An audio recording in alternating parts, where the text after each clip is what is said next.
Alors pour bien identifier les éléments, les médias sur lesquels on travaille, on a trois visualiseurs différents. Le premier, c'est le visualiseur de composition. La composition ici, on ne peut pas voir grand-chose, même d'ailleurs rien du tout, parce que je n'ai pas de composition de créer. Donc on va d'abord se créer une composition. En général, les compositions, on les crée à la taille des éléments. On peut se créer des compositions à la taille que l'on veut. On n'est absolument pas restreint par rapport à la taille. On peut faire une composition de 2 pixels sur 2 pixels s'il le faut. On peut faire des compositions en HD, en DV, en 4K, etc. On peut faire des compositions de n'importe quel format. Pourquoi pas un format en bandeau vertical, bandeau horizontal, peu importe. Donc là, les compositions, on n'a pas de limite. Seulement, on a juste une limite de taille, on ne peut pas aller au-delà de 10 000 pixels, un truc comme ça, je ne me rappelle plus, mais c'est pas, ça, c'est pas important.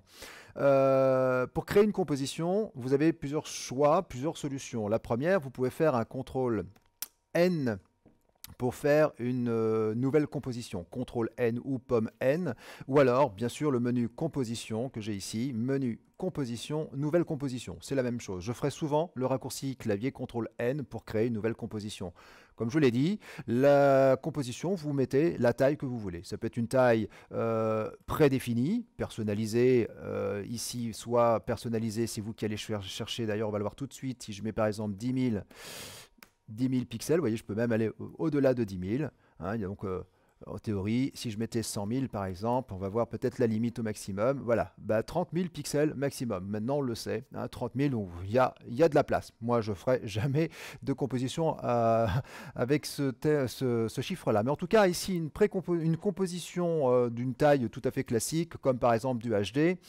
Du HDTV ici, par exemple, ça sera du 1920-1080 avec un format pixel carré, c'est ce qu'on utilisera le plus souvent. Mais je peux très bien, comme je vous l'ai dit, faire une composition de 2 pixels sur 10 pixels de hauteur. Ça ne me pose absolument aucun problème. Une composition, c'est régi par une cadence. On va avoir une fréquence d'image par seconde.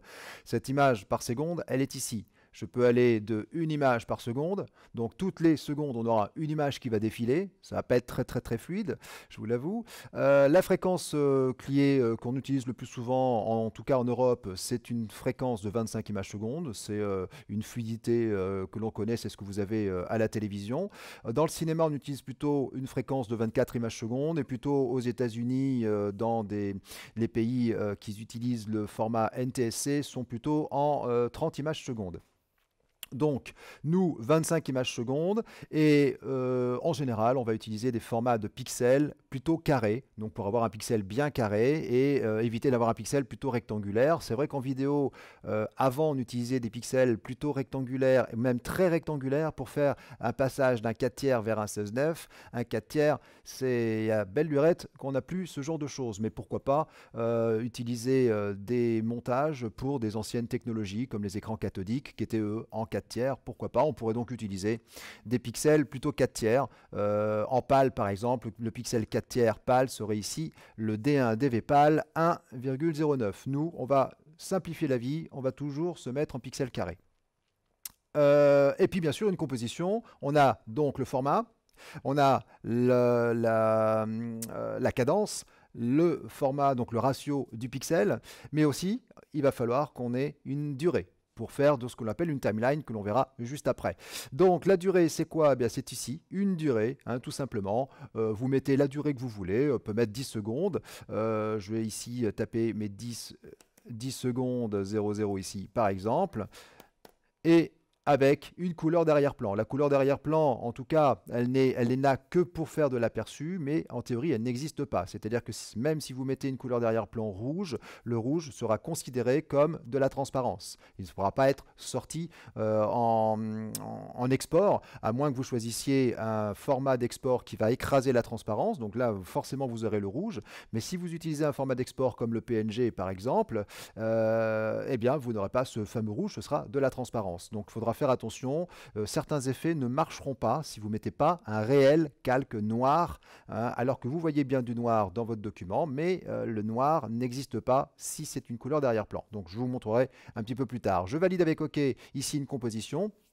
Et je peux glisser n'importe quel élément dans cette composition. Donc là, je vais placer, pourquoi pas ici, ma photo. Je place une photo. Et maintenant, nous allons voir au travers de ma composition. Pourquoi j'ai ici un petit bug? Ah, j'ai dû faire une erreur dans la composition. Effectivement, si je fais une composition de 4 pixels sur 10, ça va être un peu compliqué. Donc, je vais choisir ici. Alors, je suis revenu ici dans les paramètres de composition. C'est-à-dire que je me suis trompé dans la composition. Je peux me tromper dans la composition, c'est pas grave, parce que je peux revenir à tout moment dessus. Ça n'est pas définitif. Un exemple ici, j'ai fait une composition de 4 pixels sur 10. Donc, forcément, ma photo, elle va se voir que dans 4 sur 10. Ça va être un peu compliqué de voir la photo. Donc, je vais revenir dans les paramètres de composition. Soit je me crée ici dans le menu composition, je viens dans paramètres de composition ou le raccourci clavier CTRL-K.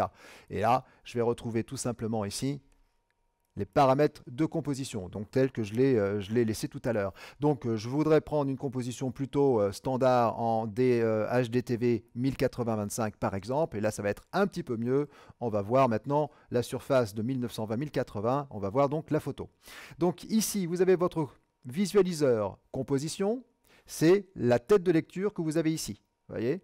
Mais par contre, j'aurais bien voulu voir, par exemple, l'élément d'origine, parce que je pourrais très bien faire un effet quelconque, un effet de flou par exemple, et je voudrais bien voir l'origine. Donc pour voir l'origine, il va falloir que je sois ici dans la fenêtre projet, double-cliquer sur l'élément d'origine, ici, et là cette fois-ci je vais voir la fenêtre métrage. Donc là c'est la visualisation de l'élément d'origine, donc sans effet, sans rien, brut de pomme. C'est-à-dire que vous avez vu peut-être tout à l'heure dans ma composition, j'avais ici une composition tellement petite que je voyais à peine la photo, il y avait un bout de photo, donc si je reviens avec une composition dans le style de 10 pixels sur 10 pixels, forcément on ne va plus rien voir ici. Voyez, donc pour voir l'original, vous double-cliquez ici dans la fenêtre projet et dans la fenêtre métrage, vous allez voir l'origine, par exemple. Et vous avez une autre façon aussi de visualiser un élément, c'est-à-dire double-cliquer dans la fenêtre composition, double-cliquer sur votre calque ici. Je double-clique dessus et là cette fois-ci j'ai un autre visualiseur qui s'ouvre. Ce visualiseur c'est l'aperçu du calque. Alors là, le calque, lui, peut accueillir des effets, peut accueillir des masques, il peut avoir plein de choses. Et là, je vais voir simplement uniquement le calque avec son effet ou ses effets, avec ses masques, pourquoi pas. On utilisera cette technique pour faire par exemple du suivi, ce que l'on appelle du tracking. On va essayer de suivre un personnage avec des images clés qui vont suivre automatiquement le personnage ou pas, parce que des fois ça marche bien et des fois ça marche moins bien. Il faudra le faire peut-être à la main. Eh bien, on le fera au travers de cette fenêtre calque. Donc je rappelle que la fenêtre composition, c'est l'aperçu ici de votre montage total, de la fenêtre composition ici, du montage de votre composition ici dans After Effects. La deuxième aperçu, c'est la fenêtre métrage. La fenêtre métrage, c'est l'aperçu de l'origine. Vous double-cliquez sur un élément d'origine, celui-ci par exemple, celui-là pourquoi pas, vous allez voir l'élément d'origine. Et lorsque vous double-cliquez dans le calque ici sur l'élément, la barre ici de couleur, eh bien vous allez voir cette fois-ci le calque dans sa visualisation, avec ici là également une tête de lecture, des informations supplémentaires que l'on n'a pas dans les autres visualiseurs. Donc ces trois visualiseurs, il faudra faire attention. Souvent, vous allez vous faire avoir. Souvent, vous allez travailler ici dans la fenêtre composition, vous allez faire un double-clic sans le savoir, parce que des fois, on double-clique, je ne sais pas pourquoi, parce que j'ai voulu renommer un truc, etc. J'ai l'habitude de double-cliquer pour renommer. Ben non, ici, un double-clic, vous rentrez dans le visualiseur calque. Donc forcément, vous ne verrez plus la composition totale. Donc la composition, c'est tous les calques empilés, c'est le montage total de votre élément ici dans After Effects. Donc faites attention, hein, les trois visualiseurs ici, ils se commutent en fonction de votre double-clic et où est-ce que vous avez double-cliqué.